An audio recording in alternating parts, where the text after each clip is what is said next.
Holy crap, everybody. It's me. I haven't done a solo show in a very, very long time because, as you know, I usually have guests. I usually, I don't even know why I'm wearing these because there's no guests today. There's no need. I thought at first, like, hey, it's a cool effect and all, but no, it's not. It's just me. It's your man, Griff. This is episode number 215 of YWC Football Talk, and another NFL season has come to an end, sadly. I'm going to go back quickly and just reflect on how many episodes I've done this season so far and the fact that there's 7 months now until the next NFL season. So we can kind of build upon this and be like, hey, we can get to this point. So episode number 178.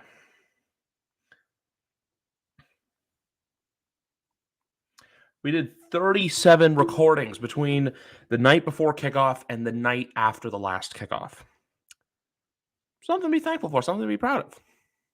This isn't a somber episode or anything like that. No, I'm just on here to give my quick thoughts about last night's game. Chiefs obviously getting their second Super Bowl in the last 4 years. I know some people will disagree with this, but I still don't think that you can put the dynasty title on them just yet. Everyone going like, oh, well, you can't do that. It's like, guys, look, my definition of a dynasty is 3. It is 3. San Francisco did it. Pittsburgh did it back in the 70s.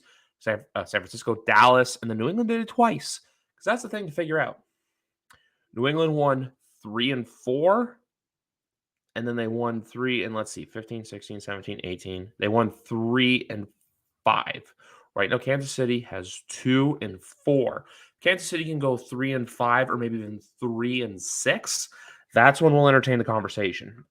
But this year for them you can't even say it was challenging. Like the entire time this offseason was going through and everyone was on like, Denver's going to be this and Vegas is going to make the next step and the Chargers are going to do this. I'm like, are we forgetting about who is quarterback for the Chiefs? I know everyone's like, oh, but they lost Tyreek Hill and everything. I'm like, guys, Tom Brady did this for years. Like Tom Brady would literally go out and just get all these different kinds of weapons and basically do it. The Chiefs ultimately were fuck around and find out. And we found out what the end result was, and that was them winning the Lombardi Trophy last night. The Kansas City Chiefs are a team that are set up for success for the next 10 to 15 years. It's just next year's going to be tougher when, you know what? No one's going to be doubting you. No one's going to be making crazy takes about they're missing the playoffs or they're not it anymore. No. What people are going to be saying about the Kansas City Chiefs is simple. They're back to what they once were before. They're the team that you don't want to play. They are back to being the team that scares the crap out of you. But less about the Chiefs for now, more about the game. Look, the game was the game. The game was exciting. The game was fun. If you followed me in my bets, obviously, look, I had a lot that I lost this year, but the Chiefs thankfully came through for me. Kenneth Gainwell over 18.5 yards, Dallas Goedert over 4.5 receptions, and A.J. Brown over 59.5 yards. I wish I had done that more, but I did 59.5 to play it safe. It was a plus 460. It paid off, so you know what? Basically, I made a nice chunk of change off of that bad boy. Second, look, I said this last night. I still kind of stand by this, but I'm not going to let it ruin it. The holding call was the holding call. I can't let it ruin what was a great game. I can't let one moment in a game ruin it for me because, look, I'm not a fan of either team. At the end of the day, I'm not a part of Chiefs Kingdom. I don't shout fly, Eagles, fly. Even though I did, maybe if I did a couple weeks ago with Bobby, which congratulations to him once again. He went public with his sonogram and his fiance's pregnant. But here's the thing. I said this from time and time again with this podcast when it came down to the Eagles are a better team. But there was two positions, but one main one where I'm like, I can't bet against the Chiefs. And that was quarterback. Because like I said, for years and years, we witnessed Tom Brady do what Tom Brady does best and go out there and just rip your soul from your heart. And that's what Tom Brady did. Patrick Mahomes did last night, the Eagles fans. And that's the other thing, too. I know I ripped the dynasty, but I know Ray Rout was on here last week, and we were talking about greatness. Why you shouldn't hate on it. I just want to say for the record, I'm not hating on greatness. No. I'm just a guy on here who's basically saying I don't want the analysts to overhype and over-exaggerate what's going on. Appreciate what you have in the moment because Patrick Mahomes is a special quarterback. He is a rare class now.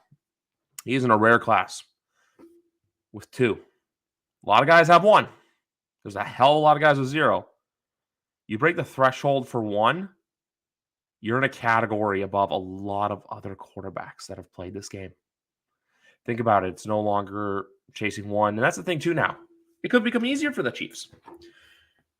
They have the pressure off their back. They have the pressure in the sense of, look, everyone's going to be gunning for them now, and they know that, hey, they're the top of they're the top dog. They're the head of the table. They're the tribal chief.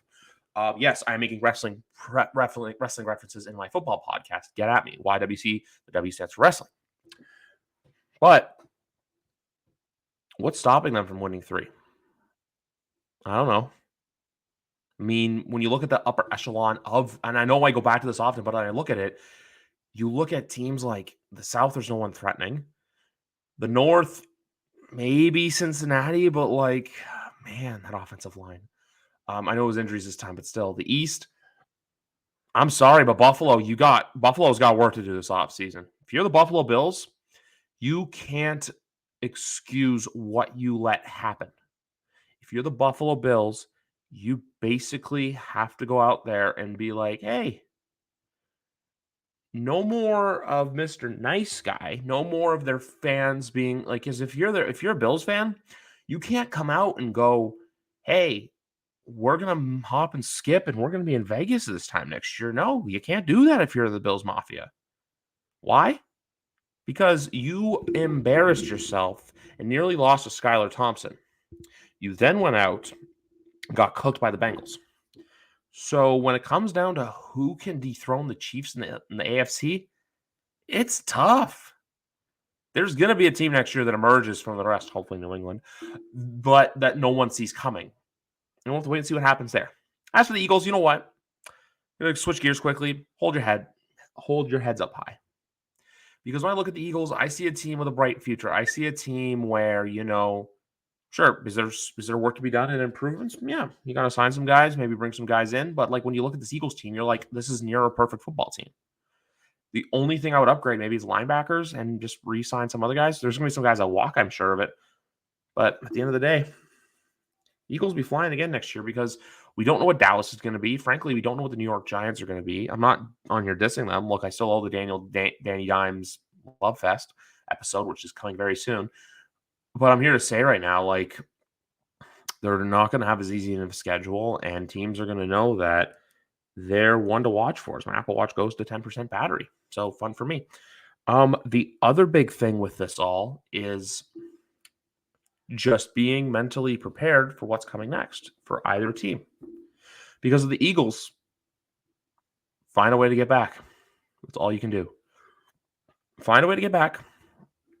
And then if you're the Chiefs, enjoy and celebrate it. But just remember, you got a target on your back now. You've got a target.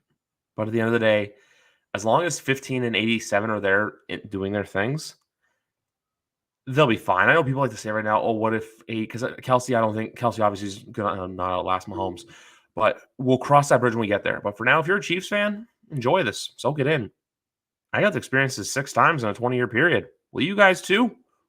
Still remains to be seen. I don't think they'll do what the Patriots did, just look in a biased way, and I also think for obvious reasons, just because I think what the Patriots did was not a one-off, but I just think it's often imitated, never duplicated. That's what I think. But you know what? All in all, this was a good Super Bowl. This was the best partisan, like down the line split Super Bowl I can remember in a very long time because both teams were in it the whole game. And I know when I look at games like Super Bowl 51, Super Bowl 52, I can't say those games because I had my rooting interest. I had gambling interest last night, but there's a big difference between gambling interest and rooting interest. Because at the end of the day, if none of my parlays hit, it is what it is. It's not a big deal. Meanwhile, if you're rooting interest, it stings. It sucks. Trust me. I've experienced it 3 times in my life. But you know what? Like I said, people have to stop looking at the negatives of so many of these things and look at the positives. I know I say I'm anti-dynasty, and I'm not trying to be negative. I'm just trying to say, like, that's just my opinion. I just don't think right now you can claim these guys to be a dynasty. You can say they're on their way there, and they're very close to it. But for right now, to join the elite fraternity of dynasties and dynasty-led quarterbacks, do it again.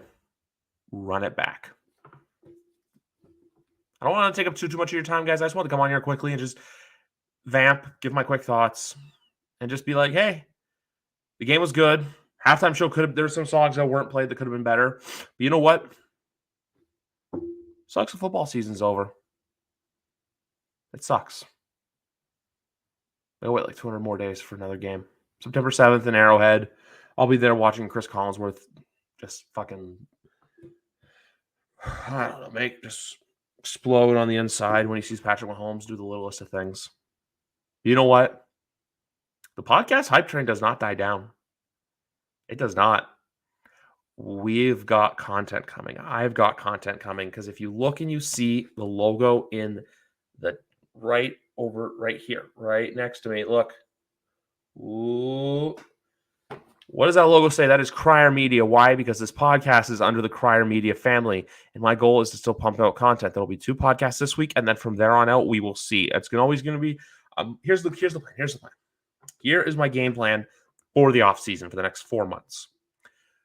I'm looking at doing 1 to 2 a week between now and probably the draft. After the draft, we're going to slow things down. We're going to, take it back. We're going to just breathe for a little bit. And then I will go on a break. I don't know how long the break will be, but just know that once I come back, I'm going to come back and I'm going to be ready to go for next season. I also plan on, maybe banking some episodes and releasing them on a later date. Why, you may ask? So you guys have stuff to listen to while I'm gone. I still might be working. I still have plans for this show. 250 episodes is something that I didn't think was once possible, but we're 35 away. My goal is to get to 35 more episodes before kickoff. I think I could do it. I think I can. So you know what, guys? This is our 3rd full NFL season in the bag. We had 2020 season, 2021 season, now the 2022 season. 3 seasons of YWC football talk under the NFL's complete season umbrellas are done. 2023 is looking to be a huge year for the podcast, and I'm excited. We ended on a high last night. Wednesday, Jared Silverclight will be here. We're going to talk about a whole bunch of shit. We're going to talk about NFL. We're going to talk Super Bowl. We're going to talk Giants. We're going to talk maybe a little wrestling. Who knows? It'll be fun and interesting. Plus, if you have some questions, let me know below. And then next week, I get to announce this right here and right now, folks. Probably Monday night, maybe Tuesday, from 98.5 in Boston. Alex Barth will be coming on because we're going to be doing Patriots. Because like I said, for every regular episode, there's going to be Patriots episodes because I want to learn what the fans and what my people that I know are saying about this team. So Alex is going to be on. Expect Kyrie Thompson to be back, McGarvin, Pat Lane. Maybe we'll get Keegan Steele in the mix. Who knows? But for now, guys, that's it. Thank you very much for listening or watching because remember, podcasts are available everywhere. Click subscribe because, man, it'd be great. Download the episode, subscribe to it. Shout out to Crier Media once again. And just remember, folks, we've got 200 plus days till the next NFL season, and it sucks to admit it. Have a good one, everybody. Hope you enjoyed the Super Bowl as much as I did.